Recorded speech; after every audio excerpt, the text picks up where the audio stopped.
Hello, a wonderful good morning to you, or whatever time of the day it is. I wanted to talk to you today about how to create life magic.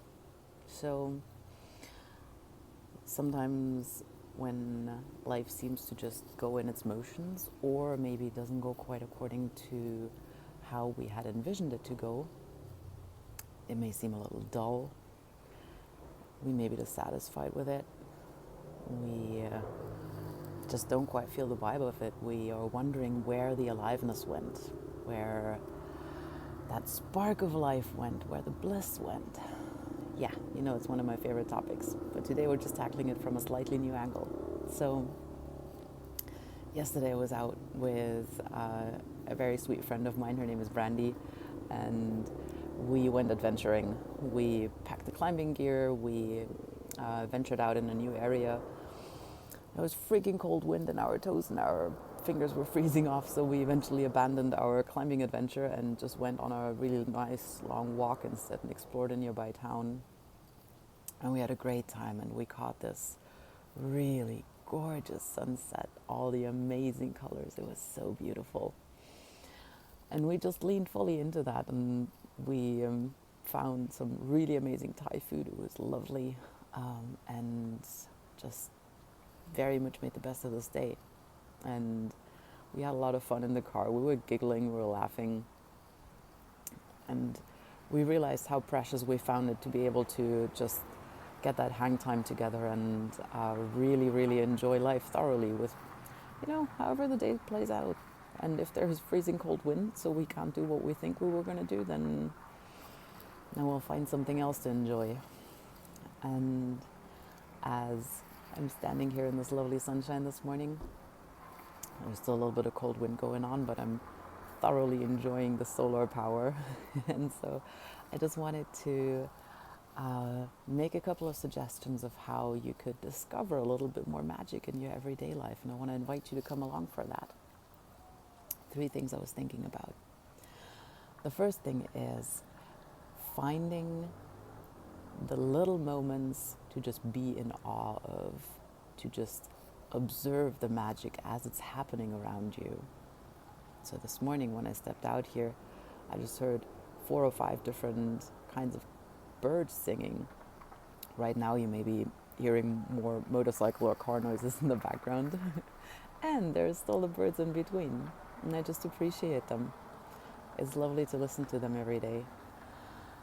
And so I want to invite you to just find 10 things to be in awe of today.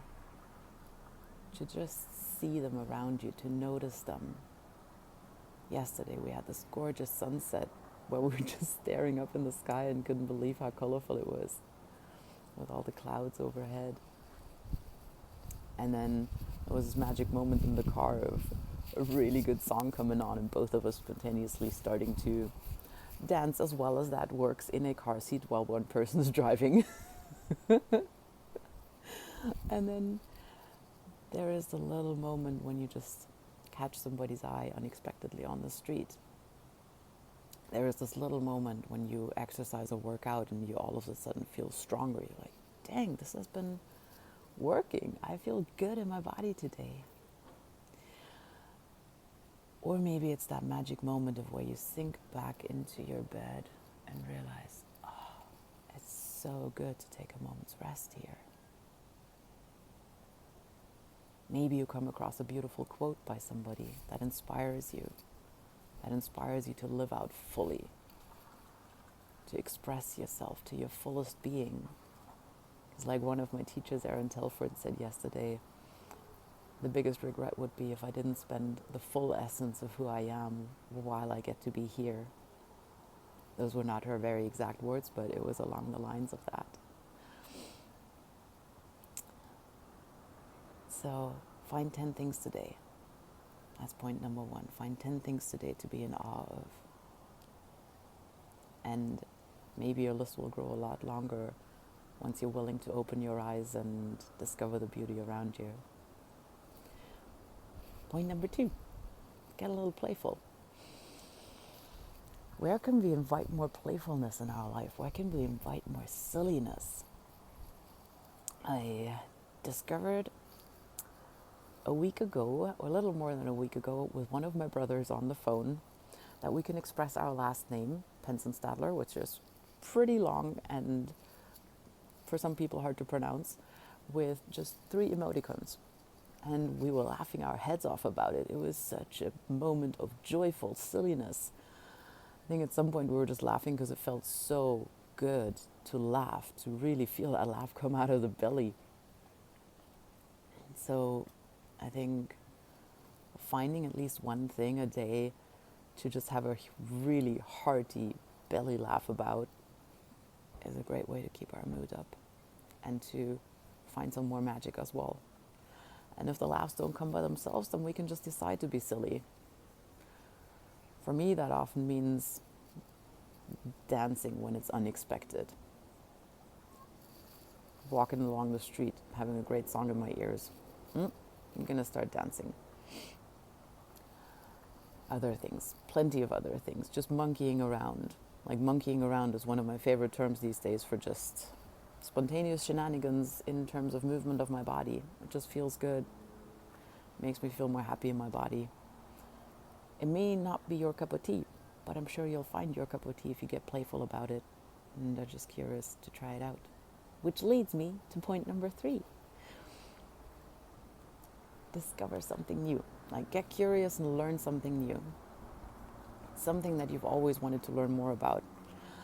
As a researcher, I have been using this beautiful term procrastination research for quite a while. Procrastination research is any research that I decide to do that is not contributing to what I'm actually supposed to do in a given moment, but it's really interesting to follow up on. And there is always plenty of new stuff to learn about. So one of my topics that has circled my mind a couple of times the past few months, and maybe you've heard about it, maybe not, is human design. Human design differentiates people according to when exactly and where they were born into energetic types. And if you believe in horoscopes or not, or if you believe in a prognosis based on your date of birth or not, like that doesn't really matter. If you are just remotely curious to look into that, just spend a few minutes. There is a free test online about human design. The main website for it is jovianarchives.com, and you can just look it up. And taking that little test and then reading just a few minutes about what energy type you're according to that system could lead to a couple of profound insights. So for me, it has taught me a lot about how to work better with the energy that I have, how to make sure that I always have the ways to recharge my energy, how to realize when I'm spending it in the wrong places or in a way that doesn't do me good. And I want to invite you to get curious about that one and go explore that one if it resonated with you. If not, forget about it and find something else you're curious about and always wanted to learn about a little bit more. Just find something new to give you a new little spark there. So, all about more magic in your life. And more magic in your life can be opening our eyes wider and discovering what's already here. Or it can be taking action and inviting something new in by being playful and silly, or by learning something new and becoming curious. So I invite you to go down both of these routes. Open your eyes, discover 10 beautiful things that are here today already, and become a little playful and silly, whatever that looks like to you. Maybe it's a random act of kindness. That's also a way of being playful. Just go buy somebody flowers. And the third one, get curious. Invite something new by learning something new, discovering something new. Thank you so much for spending some of your time with me. I'm sending you a lot of love. If you feel called, join me for breathing practice on Sundays and Thursdays, or join me for live meditation on Inside Timer on Tuesdays and Fridays. And reach out, leave me a comment, let me know what you're thinking, how your day is going, and where you are discovering some new magic.